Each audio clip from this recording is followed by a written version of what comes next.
Good morning, everybody. This was the first morning of 2016. It was a pretty one.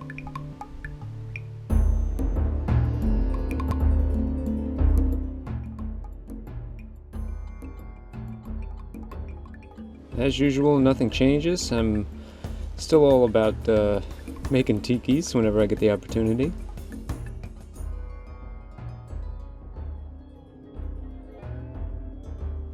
I was going to put this one out on the boat somewhere.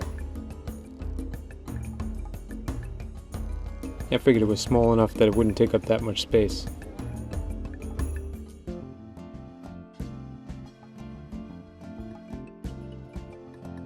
I had seen something similar down the street at a restaurant, and I thought, wow, that's pretty cool. I can make one of those.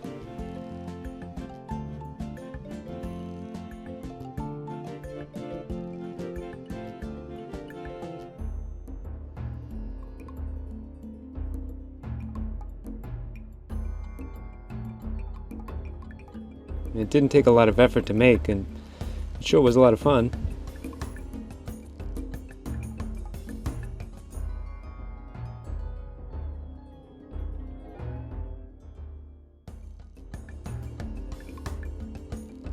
Looked pretty cool too.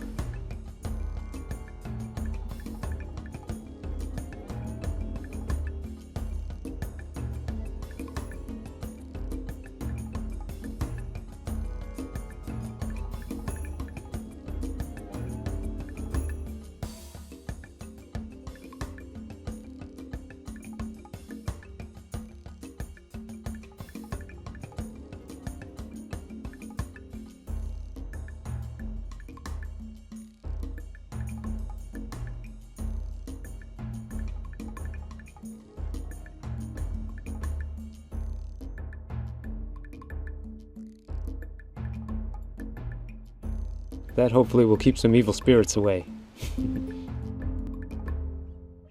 I really haven't done much to the boat though. For the past couple of months I've been too busy fishing, playing with my new Pelican kayaks.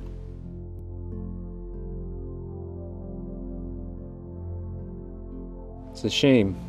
The old big girl has been getting neglected a little bit. But I knew she had some issues that were going to be kind of expensive, so honestly I wasn't in a rush to get to them. Still, in the meantime, I had been doing some things around the house, like getting rid of things. I still had another one of those big statues that needed to go.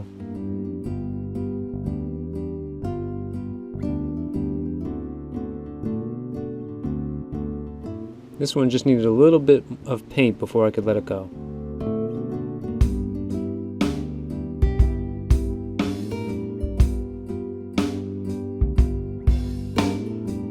The easy part too, I'm talking like faux finishing. So easy I could do it with my eyes closed.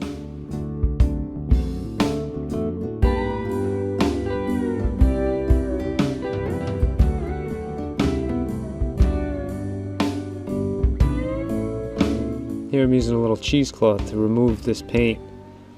Gives a nice effect. It leaves a lot of paint, or darker paint, inside the low areas, giving it a really nice texture.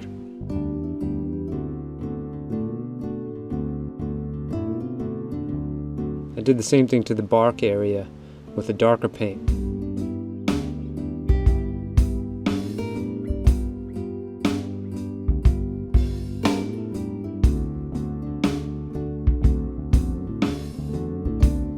Around the teeth I tried to use a little bit of white paint.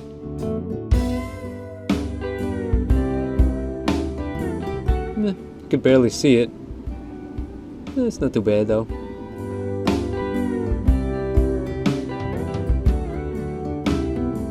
This one I was going to donate to the marina where my boat is. So I knew it was going to be outdoors, and I had to drill out some holes to allow for drainage so that no rainwater would sit in it.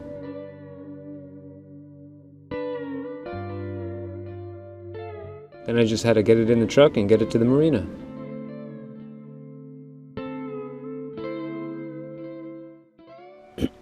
Yeah, easier said than done. This statue weighs about 300 pounds.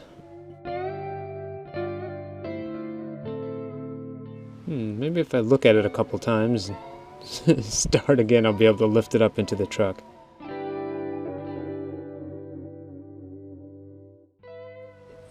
Yeah, no. Alright, I guess I gotta go get the ramp.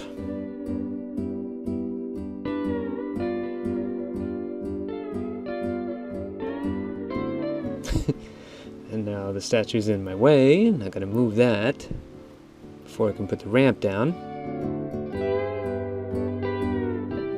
But now the truck's too far back. Dagnabbit, ain't nothing easy.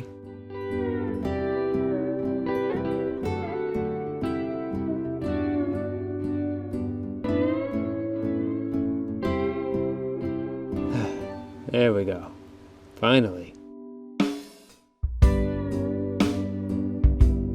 Now it was off to deliver to its new home.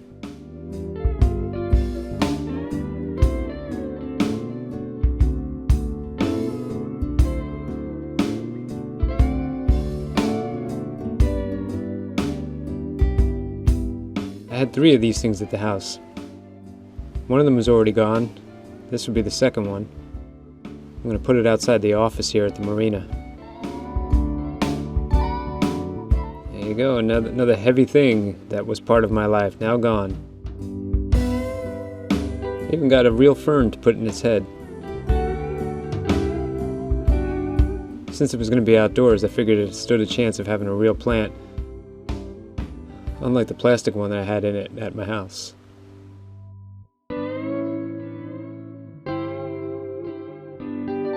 I think the owner of the marina's dog liked it. It was hard to tell, he's kind of stoic.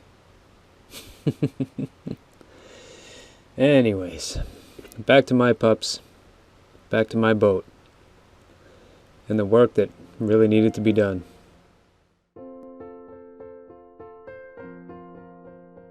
With the cold weather, I started wrenching on the motors.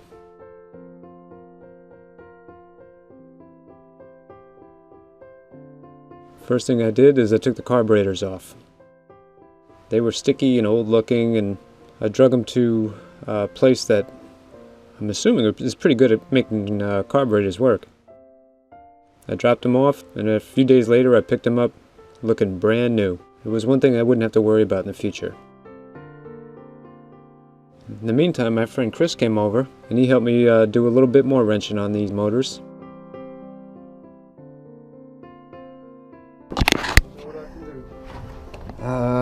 Give me positive reinforcement. Like, you can do it. You can do it. You got this, Marty. All right, yeah. Come on, big. You're a team player. Cool. The team's looking up to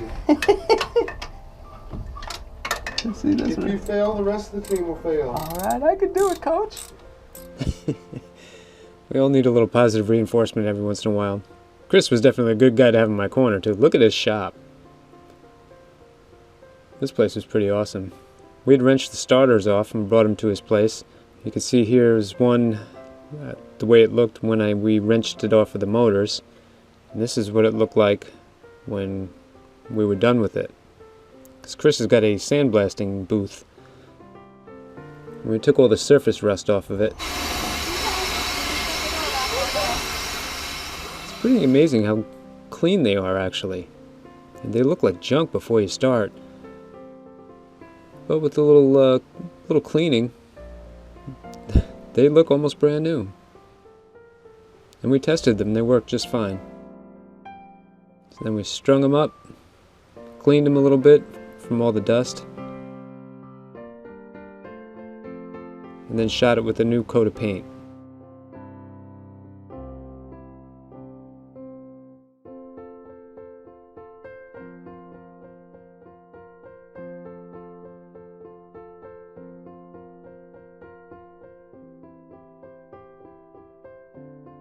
Then back to the boat, and a little breakfast. After that, it was back to wrenching. First thing to do was to get rid of the batteries. So into the hole I went, and got to working on them. There were a lot of extra wires and old stuff, and there were 3 batteries. They were wired in parallel. Or is that series? I can't remember. Either way, We unwired them and dragged them all out. These batteries were really on their last leg. It was a good idea to replace them just so that the bilge pumps would work. And then it was time to wrench the starters in.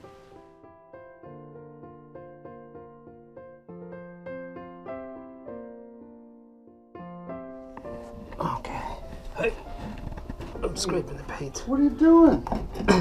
We painted those all nice and pretty. You damn barbarian. After the batteries got put in, we were going to take the spark plugs out just to give them a bit of an inspection and to help the motors turn over a little bit easier by eliminating the compression. Nothing looked, I didn't see anything alarming on that spark plug. It looked just like a regular. Looking for any rust, any Yeah, really. build up. I've seen worse looking spark plugs Yeah. in everyday runners. Yes. That is pretty looking, actually. One there. That's the last one. Last one. Back here. All the plugs look pretty good, actually. And the port motor had a little water in it, though. So we were definitely concerned that neither one of these were going to turn over. This product here, made by Seafoam, We put straw inside the hole and then we squeeze trigger. got squirted into every one of the holes where the spark plug was to fill the combustion chambers. And hopefully that would lubricate things and make it a little easier to turn over.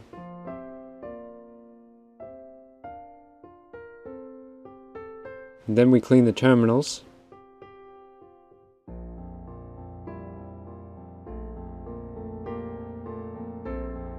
For this brand new marine battery. I only bought one as a replacement because I just wanted to make sure that these motors were going to turn over first.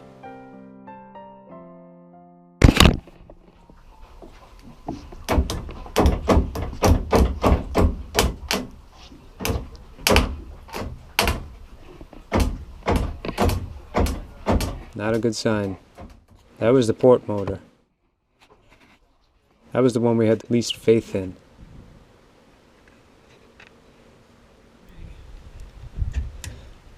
Unfortunately, the starboard motor wouldn't turn over either. That's with no belt, no spark plugs. Both seized.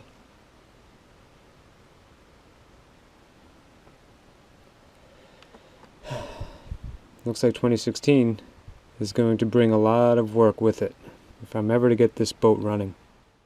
And any plans I had of taking this boat out anytime soon look like they're pretty much up in smoke for now.